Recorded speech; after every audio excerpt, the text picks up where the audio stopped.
Welcome to Health Matters, brought to you by the Office of Correctional Medicine at Southern Illinois University School of Medicine. This video is for informational and educational purposes only. It is not intended as medical advice and should not replace consultation with a qualified healthcare professional. Always seek the guidance of your doctor or other licensed medical provider regarding any questions you may have about your health or medical condition. In this video, we will discuss diabetic foot care, why it matters, daily care tips, warning signs, and how your healthcare team can help. When managing diabetes, it's easy to overlook foot care, but foot care is very important for staying healthy.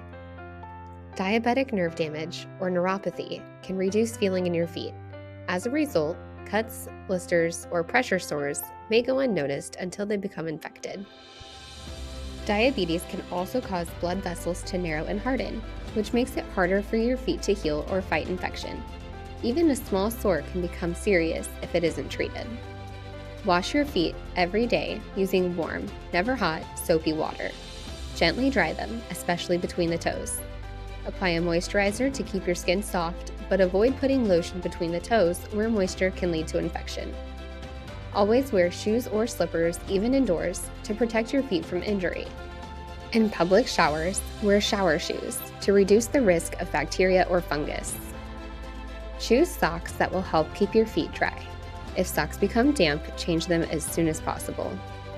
Before putting on shoes, check that the inside is clear of rocks or other objects. Make sure your shoes fit well and do not rub or pinch. If regular shoes are uncomfortable, ask your doctor about diabetic shoes or custom inserts. Keeping blood flowing to your legs and feet is very important. Regular movement, like walking, helps. When you walk, wear sturdy, comfortable shoes.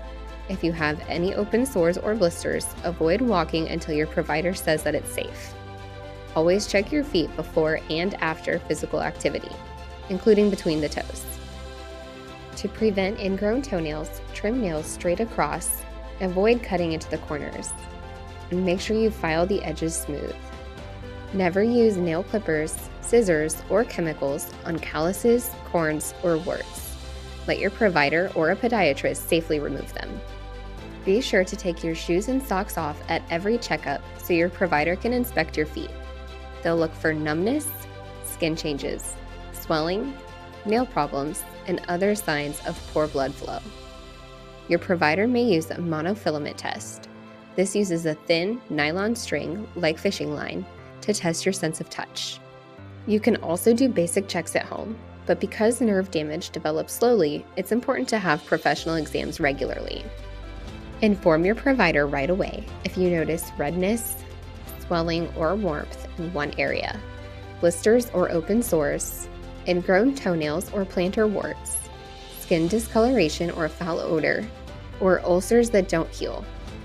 Pain in your legs when walking that improves with rest may also be a sign of poor circulation. Foot injuries generally are caused by cuts or punctures, walking barefoot on hot surfaces, tight or ill-fitting shoes, or repeated pressure in one area. If you develop a wound, your provider will clean it, remove the dead tissue, and help it heal. Most wounds need to be checked at least every 1 to 4 weeks. In severe cases, infection or tissue loss can threaten your health and amputation may be necessary. With good daily care and early treatment, most complications can be prevented. Protect your feet by managing your overall health. Keep your blood sugar, blood pressure, and cholesterol under control. Quit smoking to improve circulation. Eat well, stay active, and take medications as prescribed. Healthy feet start with daily care, regular checkups, and good diabetes management.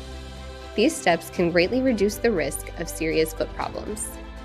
Thank you for watching this patient's guide for diabetic foot care. If you have any questions or concerns, please speak with your healthcare professional. The Office of Correctional Medicine at Southern Illinois University School of Medicine invite you to look for more educational content in our Health Matters series.